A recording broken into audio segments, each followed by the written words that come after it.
with children or students who don't quite understand things when they are being taught. From the position of student, you never want to be the person that just doesn't get it. When I was in 4th grade, I had a horrible time understanding the concept of fractions. I simply did not get it.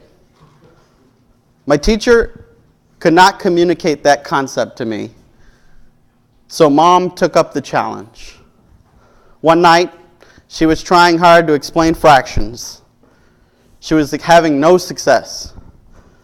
So creatively, she said, "Michael, if 6 birds are sitting on a fence and 2 fly away, what is left?" Well, I'm not stupid. I knew the answer to the question, 4. Mom asked, "For what?" In my brilliance, I answered, 4 birds. I'm sure my wife can relate to this. She is not a math person herself. She corrects my spelling, and I do her math. So sometimes we do not get it because we do not understand the concept. Sometimes we do not get it because the concept is so radically different that we do not believe it, will not accept it, and refuse to trust it. There were many people who lived during the time of Jesus who also had a similar feeling. They just could not wrap their mind around the concepts he taught.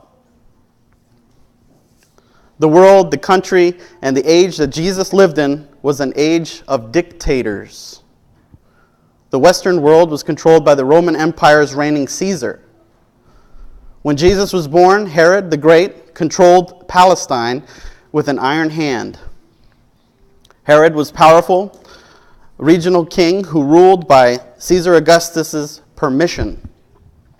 When Herod the Great died, Caesar Augustus allowed his sons to become figureheads over areas of his kingdom. But Rome controlled the political affairs of Palestine. Even as figureheads, they had power and used it.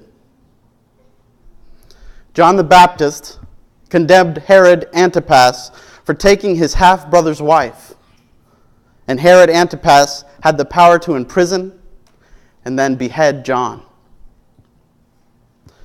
Jesus' world knew nothing about the democratic process. There were no human rights. The social and political reality was quite simple. In the world of politics, he who possessed the power held position. And he who held position exercised control. In the religious world, including Judaism, the same was true. He possessed the power, held position, and exercised control. Jesus' 12 disciples had never experienced the democratic process. They knew nothing about human rights. Reality was simple. Get power, take position, exercise control, and live the good life. That was reality in politics, religion, and business. These 12 men watched Jesus every day. Jesus had power like no one else ever had. He would heal any disease that existed. He could raise people from the dead. He could stop storms and still foaming waves. Jesus had position. They knew he was Lord. Peter confessed that he was the Christ. But they never saw Jesus use power or position to control people. Each day Jesus served. And with his power and position, he never lived the good life. He never destroyed his enemies or exalted himself. He just served. And mostly he served the defeated and the disadvantaged. Though they watched Jesus every day, the reality of their world controlled their thinking and desires. If you turn to the first verse that I've marked on the board, Mark 9:33 through 37, we have a story. And Jesus returned to Capernaum. He came to Capernaum, and being in the house, he asked them, "What was it that you disputed among yourselves by the way?" But they held their peace, for by the way they had disputed among themselves who should be the greatest. And he sat down and called the 12 and said unto them, "If any man desire to be first, the same shall be last of all, and the servant of all." And he took a child, and he set him in the midst of them. And when he had taken him in his arms, he said unto them, "Whosoever shall receive one of such children in my name, receiveth me. And whosoever shall receive me, receiveth not me, but him that sent me." When he reached the house, Jesus asked the 12, "What were you talking about when we were walking to Capernaum?" They didn't answer his question. They did not want to tell him. They discussed which of them was most important, and they knew he wouldn't like it. Jesus sat down and told the 12 to come to him. In essence, Jesus said, "You don't get it, do you? If you want to be important in my kingdom, then you must be the last of all, and the servant of all." Quite honestly, that paradoxical statement doesn't make a lot of sense. How can you be last and first at the same time? You can't get to be first by working to be last. You can't get to the top by serving everyone else. You get to the top by gaining position, so everyone else has to serve you.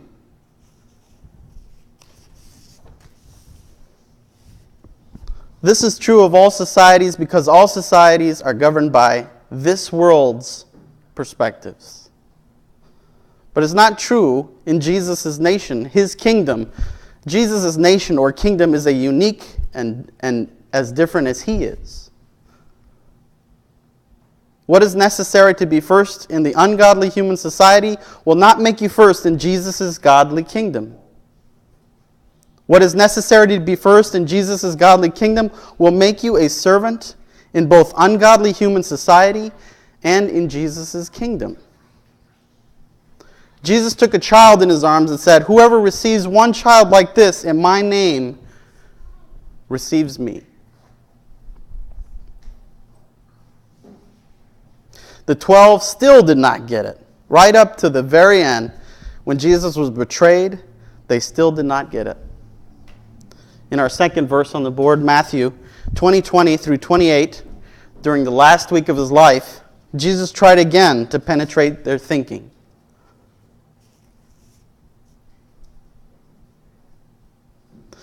Then came him to the mother of Zebedee's children with her sons, worshiping him and desiring a certain thing of him. And he said to her, "What wilt thou?" She said unto him, "Grant that these my two sons may sit, the one on the right hand and the other on the left, in thy kingdom."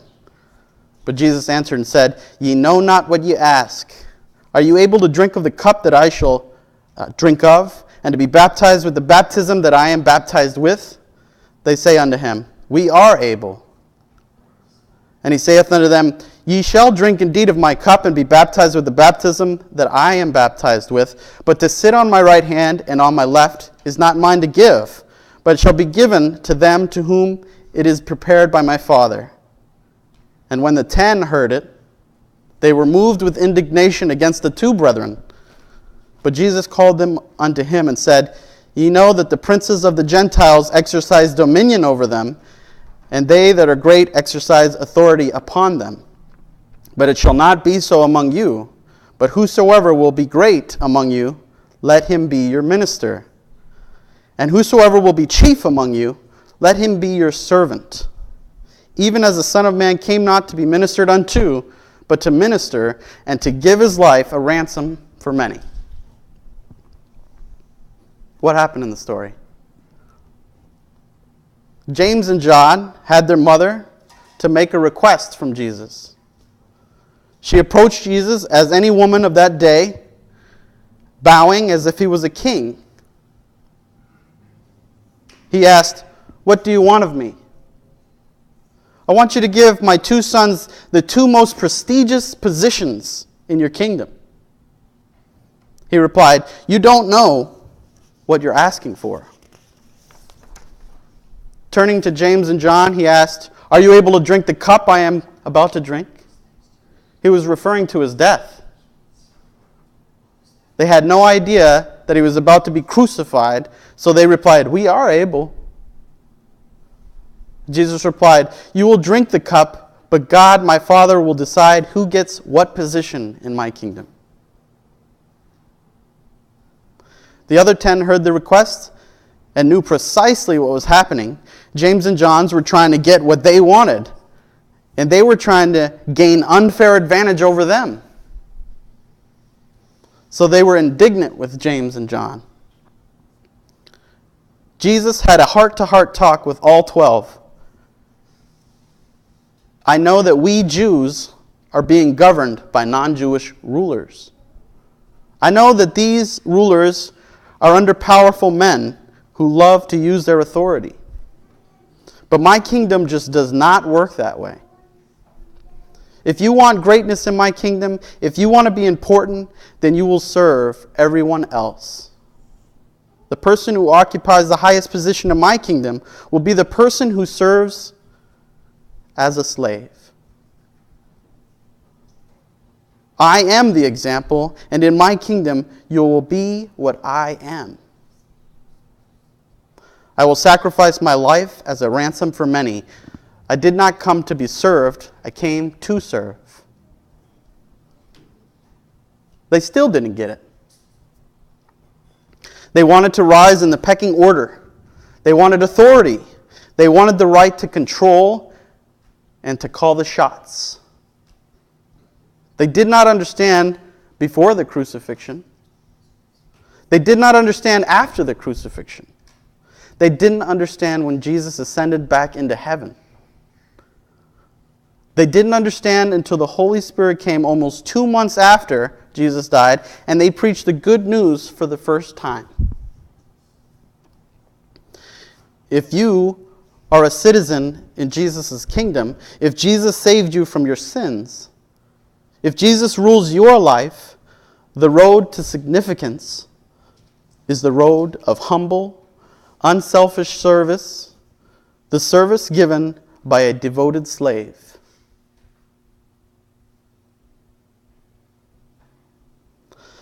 That is the astounding paradox. Jesus Christ is King of Kings and Lord of Lords, who will someday judge the world. All who accept his forgiveness accept his rules as willing citizens in his kingdom. All authority and power are his. But his kingdom does not exist to use power and authority to defeat human enemies or to exercise control over societies. His kingdom exists to serve people while it serves God. His kingdom is as interested in serving the troubled and defeated as the victorious and liberated. We in the church will stand before Jesus on the day of judgment. What do you want Jesus to say to you? I can't count the number of times I've heard Christians pray for God to help us live in a way that we will hear from him, "Well done, good and faithful servant." The statement comes from Matthew 25:14 through 30 in the parable of the servants who were given talents, our last verse. The kingdom of heaven is a man traveling into a far country who called his own servants and delivered unto them his goods. And unto one he gave 5 talents, to another 2, and to another 1, to every man according to his servile ability, and straightway took his journey. Then he that had received the 5 talents went and traded with the same, and made them other 5 talents. And likewise he that had received 2, he also gained other 2. But he that had received 1 went and digged in the earth, and hid his Lord's money. After a long time the Lord of those servants cometh, and reckoneth with them. And so he that received 5 talents came, and brought other 5 talents, saying, Lord, thou deliverest unto me 5 talents. Behold, I have gained beside them 5 other talents more. His Lord said unto him, Well done, thou good and faithful servant. Thou hast been faithful over a few things. I will make thee ruler over many things. Enter thou into the joy of the Lord. He also that had received 2 talents came and said, Lord, thou deliverest unto me 2 talents. Behold, I have gained 2 other talents besides them. His Lord said unto him, Well done, good and faithful servant. Thou hast been faithful over a few things. I will make thee ruler over many things. Enter thou into the joy of the Lord. Then he which had received the 1 talent came and said, Lord, I knew thee that thou art a hard man, reaping where thou hast not sown, and gathering where thou hast not strawed. And I was afraid. And I went and hid this talent in the earth. Lo, there thou hast that is thine. His Lord answered and said unto him, Thou wicked and slothful servant, you knewest that I reap where I sowed not, and gathereth where I have not strawed. Thou oughtest therefore to have put my money to the exchangers, and then at my coming I should have received mine own with usury. Take therefore the talent from him, and give it unto him which hath 10 talents. For unto every one that hath shall be given, and he shall have abundance. But from him that hath not shall be taken away even that which he hath. And cast ye the unprofitable servant into the outer darkness. There shall be weeping and gnashing of teeth.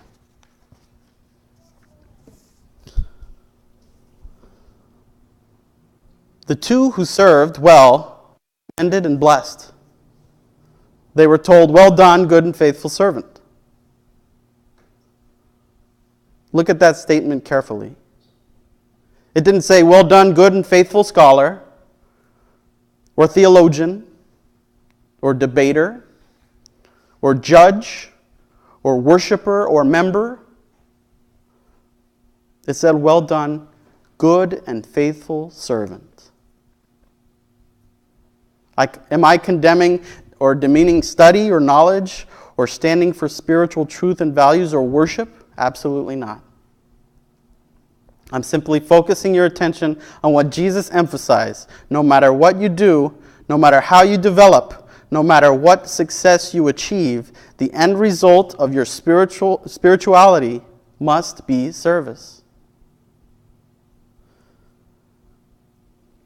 Whatever you are as a Christian, whatever you do as a Christian, by Jesus' own declaration, goodness and faithfulness involve service. Just a little joke from Aaron. Whatever you are as a Christian, whatever you do as a Christian, by Jesus' own declaration, goodness and faithfulness involve service. It would be incredible to witness what would happen in a congregation, any congregation, if 3 things happened. No one believed that Christ appointed him or her to tell everyone else what to do. Everyone understood that he or she existed as a Christian to serve. As Christians served, no one cared who got the credit. You cannot imagine what any congregation could accomplish if the greatest commitment of its members was to accomplish God's purposes by doing as much good as they could. During Jesus' lifetime, the 12 did not get it. They believed power gave a person position, and position gave a person control. But in Jesus' kingdom, all power creates is greater opportunities to serve. The 12 did not get it. Do you? It has taken me a long time to understand that I am a slave. I am influenced as much as anyone else by the society in which we live. But I have realized that of myself, I am nothing. I only have significance when I serve the one who saved me, the one who rescued me. You only find life when you give it away. You only find purpose when you give up your own. When we are baptized, we acknowledge who we are, condemned nobodies, then somebodies because of whose we become. Christ died for you. Will you give your life to him? Mark 16:16 says, He that believeth and is baptized shall be saved, but he that believeth not shall be damned. If you are not in Christ, meaning you have died to yourself in baptism through obedience, we offer you the opportunity to do so now. We have clothes available. Will you come forward now as we stand and sing?